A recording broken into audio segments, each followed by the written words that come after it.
Hey, good afternoon, everybody. It's Dave coming to you from the office here in the Wyoming house. And we're actually going to do a tobacco review today. I haven't done one since back in the Maryland paddock a couple months ago. So, anyway, I'm going to review, like I told you before, the Savinelli 145. Um, this, unfortunately, is unobtainium. I've been looking around the last couple of days and I can't find it anywhere. So, it might be gone. So, I apologize. I try not to review unobtainium too often, but anyway, I became aware of this because of Beans 316 when he did his review a couple months ago. So I did the old 10-10. I brought 5 here and left 5 in the Maryland paddock. So, but anyway, that's what we're going to do today. We're going to review this. So it's going to be an amateur review, the Idiot's Guide to the Savinelli 145. So it's about noon. It's a couple minutes after noon here in Wyoming. It's Thursday afternoon. We've got 7 of the guys from the lounge. We have a nice steak dinner planned for tonight. So it's just another example of our group of guys, going the next step and moving beyond the lounge. So that's pretty cool. I won't be able to do it this year because I got too much work to do here on the property, but some of the guys do go fishing together. Some of them do go golfing together. So I will be jumping into that in 2026. But this year, the nice weather is going to go to that view tree project. But I can't even think about starting that till late May or June. So anyway, pretty cool. We'll be doing, our tobacco review will be done out of my Wyoming Meerschaum. I mean, I don't think it can color anymore in most of this pipe, but I'm still hoping for this rim. We'll see. And my Greg lighter, I have it set on torch a little bit. I find these things work better when I have them turned up a little bit, but we'll go thank you, Greg, right out of the chute. All right, for you guys that have watched me do my reviews, you know what I do. The first thing I do is read what they say about their own blend. Then I go get our buddy Jim Inks and read what he says about it.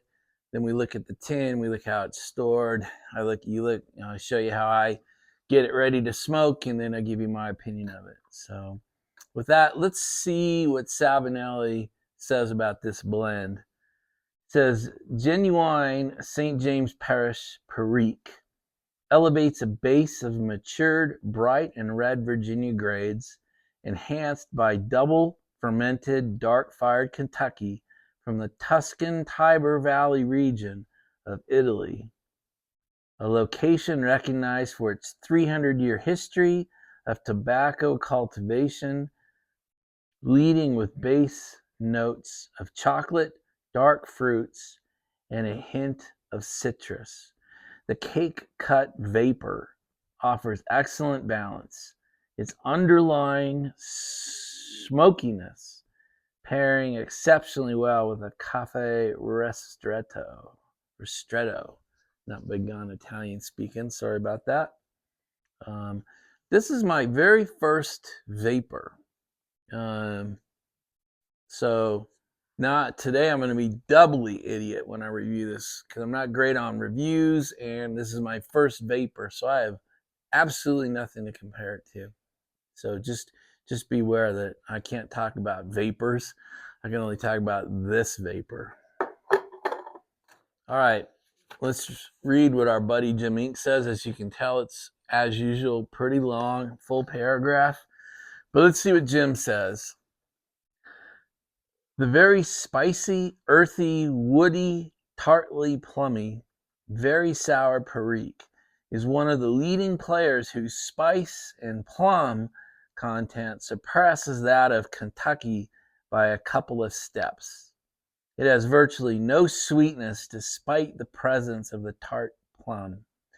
The double fermented, very fragrantly floral, peaty, smoky, slightly sweet, dark fire Kentucky provides plenty of earth, wood, herbs, some spice, nuts, vegetation, and sourness, along with a mild essence of barbecue and a slight cigar and bitter cocoa notes. The Kentucky leads the other varietals with the exception of the aforementioned standout attributes of the Perique. The fermented, matured red Virginia offers a lot of tangy, ripe, dark fruit, earth, wood, vegetation, bread, light sugar, and vinegar, along with a couple pinches of spice. It's a couple of notches above the condiment level. The properties of the matured, bright Virginia are tart and tangy citrus, grass, bread, some sour lemon, floralness, light sugar, and acidity in a condimental roll. Not sure about the toppings, but it's very mild and lacks sweetness. The strength and nick hit are a slot short of the center of medium to strong. The taste threshold is in that center. It won't bite, but it does sport a few rugged edges. The loosely held together cake easily breaks apart to suit your packaging preference and requires no dry time. Deeply rich and well balanced with a nuanced complexity, it burns cool, clean, and slightly slow with a very consistent, spicy, floral, mildly smoky sweet, and rather dryly sour, savory, punchy flavor that translates to the pleasantly long, lingering aftertaste. Leaves little dampness in the bowl and requires a couple more than an average number of relights. The room knot has a little potency, but not enough to scare away the neighbors. Not an all-day smoke, and is more for the repeatable, for the veteran, than it is to those less experienced in blends of this genre. And he gives it 4 stars. Now, he wrote this a long time ago. He wrote this on May 4th, 2021. So it's coming up on 4 years old now. But this guy sure uses his tongue like a $20 whore, man. I will never taste this. But anyway, I always like it because this is one end of the description and this is the other end of the description. That's why I always read the both of them. All right, let's I'm going to turn you around. I'm going to show you what it looks like in the tin, show you how I prep it for the pipe, put it in the pipe, and we'll start smoking it together. All right, here you guys get to see my nice Tobacco Row tray. I use this every day, and my Tobacco Row ash can. This is how I manage my ashes. This thing, nice and steel, works great. I love it. And this is a pretty big tray, so I can hold all my stuff in, and I pick the whole thing up and clean up my desk by just moving that to the credenza in the back. So this is kind of my daily smoke setup here. So here's the can. I've been smoking this for like 4 days. So it comes as a crumble cake inside. You can tell I've been cutting it. It's probably about half its size. I'm just going to go ahead and dump it out. And that's the cake that's left. So let's look at the tin date. It's 10/24/24. So it's only, what is that, 4 or 5 months. So it had, when I opened it, it had absolutely no pressure to it whatsoever. It did not have enough time to age. All right. So you can see I've done a little bit already. I've cut some and I smoked a bowl already this morning. But let's go ahead and get the knife ready. My Benchmade, I love this thing. I've sharpened it up a little bit. I just literally just take, I usually cut a pretty thick flake off of it because this is a really nice crumble cake. I mean, you can see there. Came off nicely. Throw that in the can. And we'll leave that alone. And you can see it's pretty broken up. Let's see if I can zoom you in a little bit here. So you can see it's pretty broken up. So, and it rubs out, I mean, unbelievably easy. And there you go. That's all it takes. I'm just going to shove my piles together here.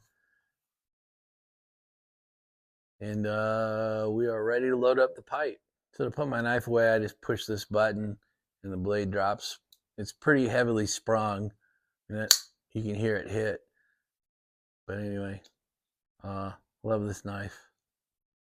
If I want it to stay closed, like if I ever put it in my pocket, there's a locking tab right here. You just click that forward and that won't open. You bring it back, opens up. Didn't know, bet you didn't know you were gonna watch a knife review today. All right, here we go. Got the pipe, and it's fairly dry. I just drop it in there, no real pressure. I don't pack my pipes. I just sort of load my pipes. The slightest of tapping is really just to clean it up and get it in there. I can push much harder and really pack this stuff up, but it does not burn as well. I find almost every tobacco I smoke burns much better if I don't pack my pipe, but just load it. So there you go. That's a nicely loaded, ready to go pipe. You can see I got a lot in there. So what I do at the end of my smoking day here, if I'm heading out for the day, I just take this and dump it back into the can loose. That way it doesn't dry out quite so badly during the night. All right, guys, before we smoke it, let's talk about 10 note. It smells really good. I mean, if you want the kindergarten version, the thumbs up version, the 10 note is really nice. I mean, no doubt that you're smoking. That was pretty smooth, wasn't it? There's no doubt you're smelling tobacco, but when I go through Jim Inks' phrasings, there are some things that come through on it. That peaty, smoky, slightly sweet. That definitely comes into my nose. Some earth, some wood, mild essence of barbecue, and tangy. I can't say tangy ripe fruit. I have no idea where the tanginess comes from. But that's what I get. Earth, wood, peaty, smoky, slightly sweet, slight essence of barbecue, and a little bit of tang. Yeah, I actually am able to pull those out when I smell this, so it's pretty damn good smelling tan, I gotta say. All right, so now for the fun part, we get a lighter up. So I did find it took a little bit to get it going.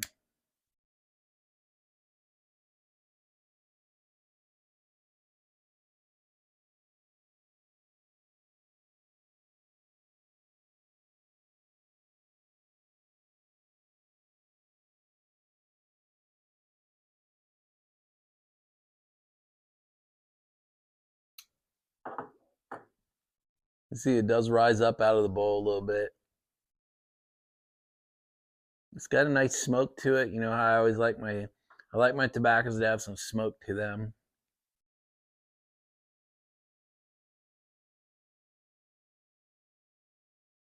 You guys say I never tamp on camera, so I got my little $5 tamper here. My three-part tool. Give that a slight tamp. And go back and do I did it right. I did it off camera, didn't I? What an idiot. So there's my little tamp. Time to relight.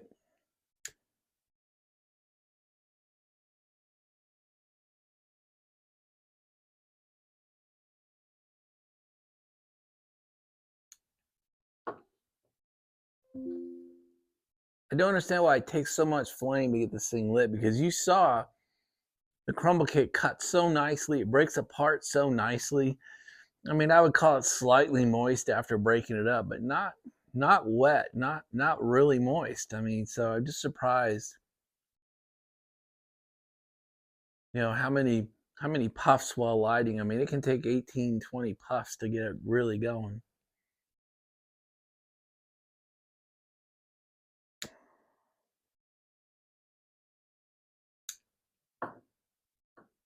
So I do agree with Jim Inks that it takes probably more relights than a lot of tobacco.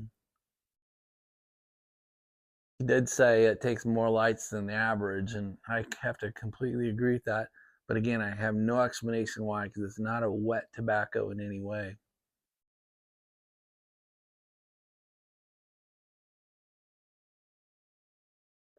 All right, I'm going to spend a few minutes with it, and then we'll come back and talk about it. Okay, I got 5 or 10 minutes in this bowl now. I'll tell you that it definitely, I don't taste a lot on it. I taste mainly tobacco, that unadulterated tobacco that some of us love. It's bright, it's earthy, it's spicy.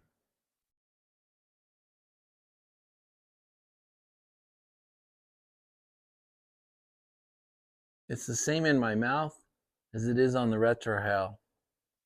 I don't taste a bunch more on the retrohale. Now it could be, again, guys, you're talking to a guy or you're listening to a guy that's got 2 years in this month in his pipe journey.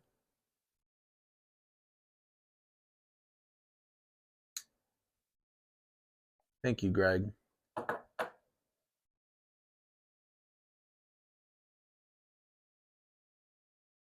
But it's the same in my mouth and the same in my retrohale.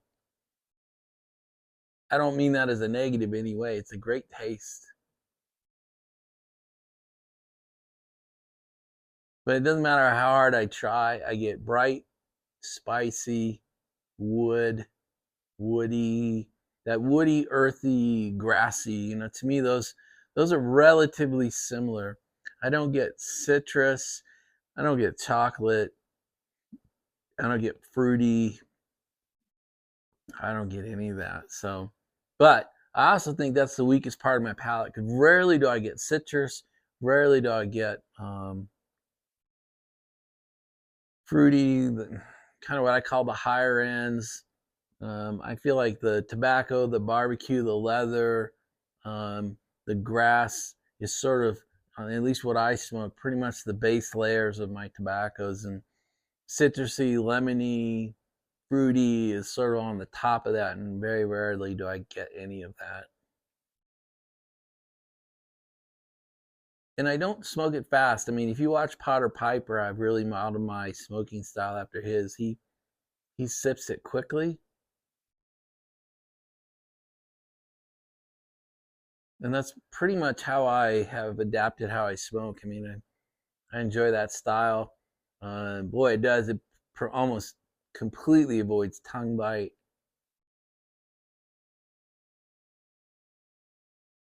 And it really allows your mouth and your retrohale to taste it. Yeah, it prevents you from freight training it.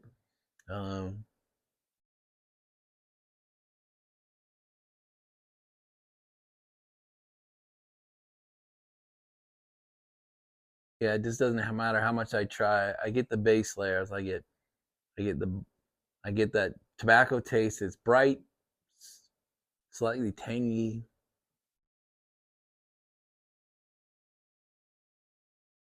You could call it grassy or earthy. My palate has a hard time telling you which one I'm tasting. But anyway, that's kind of what I feel about it. It's a great tobacco. I mean, I've enjoyed it great. I think this is day 4 of on the tin. I'll smoke it until the tin's gone, and then I'll move on. But it definitely gets a thumbs up. I don't think it's a 2 thumbs up. I don't think it's going to work its way into my top 10 list or anything. But it's a solid 1 thumbs up. I mean, it's a very enjoyable tobacco. I wouldn't recommend that you chase it in any way. I don't think it's great. I don't think it's like, I'd go find those 2 tins in the middle of nowhere somewhere online or in a brick and mortar and rejoice that you found a great one. I just can't go there. But if you end up finding something online, pick a tin up. If you see it in a store, pick a tin up. I mean, it's truly enjoyable. And it's probably a great entry for me into the world of vapors. I mean, I just haven't spent any time with them before until this tin.